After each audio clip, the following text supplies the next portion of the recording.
राजस्थान के डूंगरपुर में वो आग भड़की जो सिर्फ पहाड़ियों को नहीं, पूरी सत्ता की नींव को झुलसा गई। कांकरी डूंगरी एक नाम जो अब सिर्फ पहाड़ी नहीं बल्कि अन्याय के खिलाफ हुंकार बन चुका है। कहा गया था यह अराजकता है, लेकिन असल में यह था सिस्टम की बेरुखी के खिलाफ बगावत। सरकार की फाइलों में भले ये मामला बंद हो चुका हो, पर जनता की यादों में यह आज भी चल रहा है। वो दिन जब आदिवासियों ने कहा था हम भी इस देश के नागरिक हैं और हमें भी बराबर का हक चाहिए। 2 मौतें, सैकड़ों गिरफ्तारियां, हजारों मुकदमे और सत्ता की खामोशी।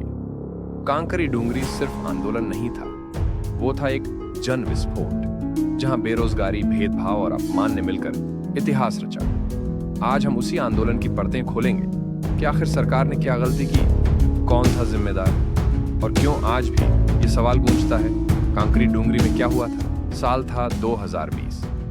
राजस्थान में तीसरी श्रेणी शिक्षक भर्ती में करीब 1167 पद खाली रह गए। ये पद आदिवासी क्षेत्रों बांसवाड़ा, डूंगरपुर, प्रतापगढ़ के लिए आरक्षित थे, लेकिन सरकार ने इन्हें भरने में कोई रुचि नहीं दिखाई। महीनों तक फाइलें घूमती रहीं, पर न कोई नोटिफिकेशन आया, न कोई जवाब। आदिवासी युवाओं ने कहा ये पद हमारे हक के हैं, इन्हें हमसे छीना नहीं जा सकता। पर सत्ता में बैठे लोगों ने उनकी आवाज को अनसुना कर दिया, और जब आवाज को दबाया जाता है तो वो गर्जना बनकर लौटती है। सितंबर 2020 को हजारों युवा डूंगरपुर जिले की कांकरी डूंगरी पहाड़ी पर जुट गए। हाथों में झंडे, दिलों में गुस्सा और आंखों में उम्मीद। उन्होंने पहाड़ी पर डेरा डाल दिया। न कोई नेता, न कोई संगठन, बस एक ही नारा, हमें हक चाहिए, दया नहीं। पहले दिन शांतिपूर्ण धरना था, लोग गा रहे थे गीतों में दुख छिपा, पर सरकार ने फिर वही गलती की, चुप्पी। 17 दिन तक किसी मंत्री या अधिकारी ने आने की जहमत नहीं उठाई। फिर जनता ने तय किया अब हम सड़क पर उतरेंगे।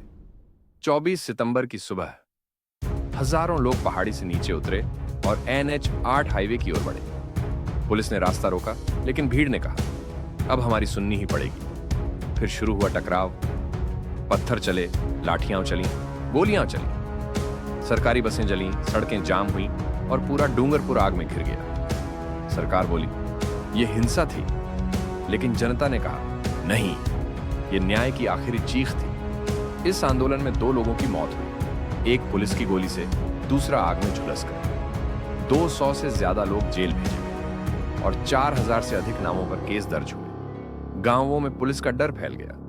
कई निर्दोष युवाओं को भी पकड़ा गया, सिर्फ इसलिए क्योंकि वे उस पहाड़ी पर मौजूद थे। एक मां ने कहा था मेरा बेटा शिक्षक बनना चाहता था, अपराधी नहीं। पर सत्ता ने सबको एक साथ उपद्रवी घोषित कर दिया। सत्ता की गलती कांकरी डूंगरी आंदोलन में सबसे बड़ी गलती सरकार की चुप्पी थी। अगर पहले दिन संवाद होता तो न खून बहता, न बसें जलती, न निर्दोष जेल जाते। लेकिन सत्ता ने चुना दमन का रास्ता। अधिकारियों ने कहा बात करेंगे बाद में, पहले कानून सिखाओ, यानी संवाद की जगह डर दिखाया गया। ये वही समय था जब जनता ने महसूस किया सरकार हमारे साथ नहीं, हमारे खिलाफ खड़ी है। मीडिया और राजनीति मीडिया 2 हिस्सों में बंट गया। कुछ चैनलों ने कहा यह बेरोजगार युवाओं की जायज लड़ाई है, पर कई ने इसे दंगा कहा।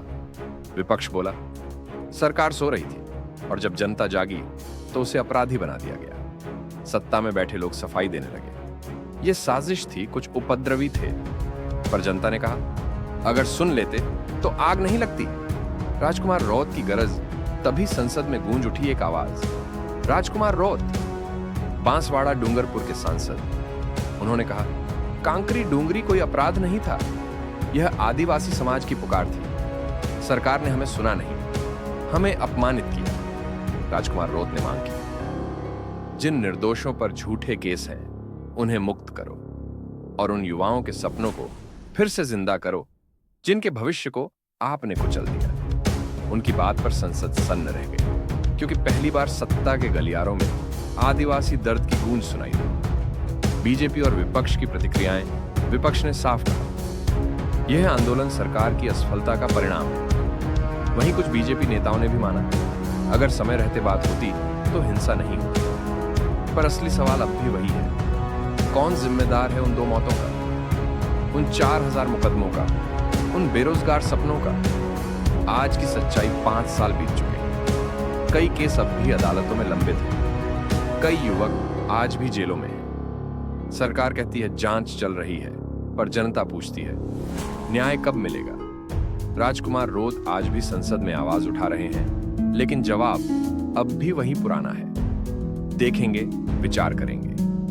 अंत जब जनता बोलती है कांकरी डूंगरी आंदोलन ने यह साबित किया, जब जनता को बार बार दबाया जाता है तो वो आवाज नहीं, इतिहास बन जाती है। ये सिर्फ आंदोलन नहीं था, ये लोकतंत्र की परीक्षा थी। आज कांकरी डूंगरी की पहाड़ी खामोश है, लेकिन उसकी मिट्टी अब भी कहती है हमारे खून से सींचा गया हक एक दिन जरूर मिलेगा। और याद रखो, आवाज को गोली से नहीं मारा जा सकता, सत्य को फाइलों में दबाया नहीं जा सकता, क्योंकि जब जनता बोलती है तो सत्ता झुकनी ही पड़ती है। जय आदिवासी, जय न्याय।